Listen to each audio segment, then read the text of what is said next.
probably fucked. If it is, I apologize. I meant to do a video last week. I shot a whole walk around, but I just didn't really have the time to edit it, and to be all honest, it wasn't a very good video to begin with. So right now, really all I have to do right now is drive to the bank, but I figure while I'm out, might as well have a bit of fun. Took me like 6 tries to get good and going though. Like on my way out to the car, I forgot my keys, ran back, got the keys, started the car, forgot my iPod, ran back in, grabbed my iPod. Got to about here, realized I forgot the camera, turned around, got the camera. Now I'm back out. So hopefully I didn't forget anything else.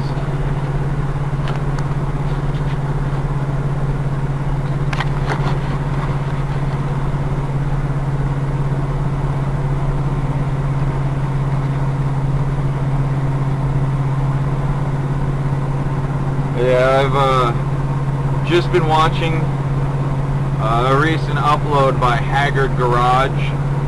It's a YouTube channel. It's a group of guys from Connecticut that basically just do whatever comes to their mind to their cars, like the full-on racer ideal, with absolutely no commitment to quality. It's all about fun for them. And for the most part, they drive Miatas. The one guy has a Civic. Normally, not something I'm into. I'm a muscle guy. But, I don't know, they're funny. They have a lot of fun. Definitely a group of guys I wouldn't mind hanging out with. But the most recent video I watched, if I remember, I'll put a link here.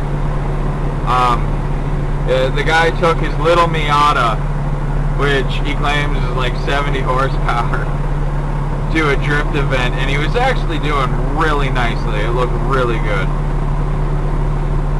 And it hardcore got me in the mood to go slipping and sliding. And I might go to a parking lot for a bit and have a little bit of fun, but in this car I definitely don't really want to take it out and try full-on drifting, because it's just asking to wreck the car. And I'm not going to do that. Not in a car that's valuable, which, again, is something I kick myself. Because the car is so nice, I don't want to hurt it, and that means I can't have all the fun I want to have. I still have a fair chunk of fun, but not as much as I could if the car was something I didn't particularly care about. Another thing I want to discuss, we all know YouTube. The comment sections are always just the most inane arguments between people who take life too seriously and idiots that are just too goddamn stupid. And unfortunately, I'm one of those guys that takes things too seriously. When I see some idiot make a comment and he clearly doesn't know what he's talking about, I just feel the need to correct him. And it means I get dragged into some really stupid arguments. They get dragged out. And sometimes it might be an argument about like a point in the video, like this happened or that happened, and that's one thing. Like if you looking at the video and it's just a matter of interpretation, then it's fair to have a significant argument over that. But when it's a point of like law or fact or something, and they're just blatantly either lying or getting it wrong, and they're just stubbornly refusing to change their mind, it drives me nuts. Like most recently, I got into an argument with these two complete fucking retards.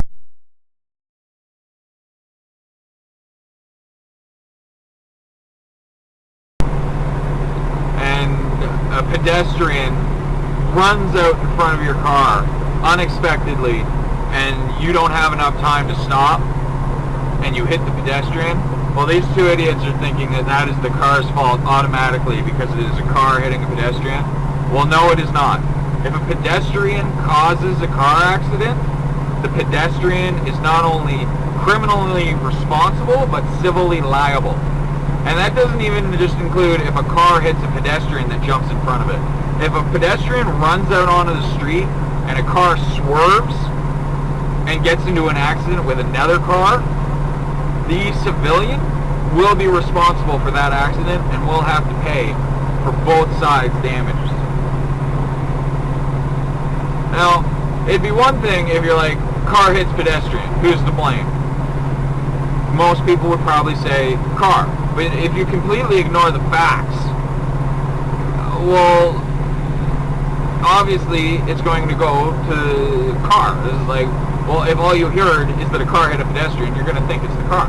But you need more details, like, did the car jump a curb, hit a pedestrian? Was the pedestrian walking in a crosswalk and the car hit him? Or did the pedestrian jump out from between two cars and the car hit him? In one case, it's the pedestrian's fault. In the other case, it's the motorist. And unless you got the full facts, you can't make a claim.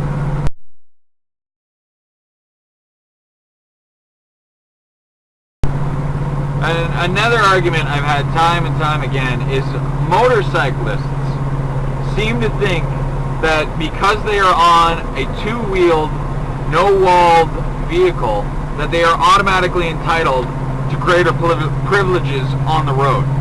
And it's just fucking annoying. Like, they'll bitch and complain about cars getting too close to them, cutting them off, yada yada yada. But then that's all they fucking do, is they go way too close to cars to cut in front of them. They cut people off, and they just expect that because they are in a position of vulnerability, that other people will respect that vulnerability and let them get away with it. And you know what? For the most part, people are going to let you get away with it because they know that to retaliate against a motorcycle, you pretty much have to kill them. You can't just run a motorcyclist off his bike and not expect him to get seriously hurt. And that's why motorcyclists get away with all their shit. Because it's either let them get away with it or potentially kill them. And like in Europe, Australia, I believe some states, it's legal for motorcycles to filter, like to lane split with cars. And I actually believe that motorcycles should be allowed to do that and like stop traffic. Like if none of the cars are moving and the bikes can move, they shouldn't have to sit there. But my issue is the people who do have this completely abuse it. You know, they pass cars at high speeds and say it's not passing, it's filtering. No. At any point, if you are advancing past a car that is moving, it is passing. It's aggressive and it's potentially dangerous.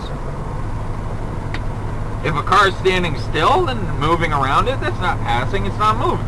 That's a perfect example of filtering. In Canada, filtering is not legal. And the most common logic behind this seems to be that motorcycles driving between cars, the cars aren't going to see the motorcycle and their actions are going to cause an accident. Either they change the lane and cut a motorcyclist off, or they open their door. And it makes sense. You don't let the motorcycle drive in between cars to prevent this. But in the countries that do allow filtering, they actually make it the car's responsibility to see behind them and take into account motorcycles, which to me seems a little unfair, because one, that's my blind spot. So if there's a motorcycle there, I'm not going to see it. Two, I'm in a car, the vehicle next to me is a car, the vehicle behind me is a car. If I'm expecting a vehicle to show up, I'm expecting it to be a car. So I'm not taking particular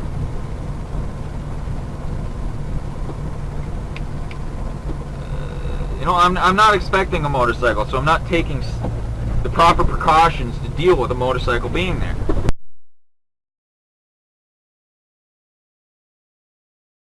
That the motorcycle should have the extra onus. Because the motorcycle is the one driving aggressively, passing in tight traffic. They should be the one that has to be careful, not the car that's standing still. Now, some people are going to argue with that, and that's fine. I'm just saying my opinion. Which I think is the right opinion. And who knows?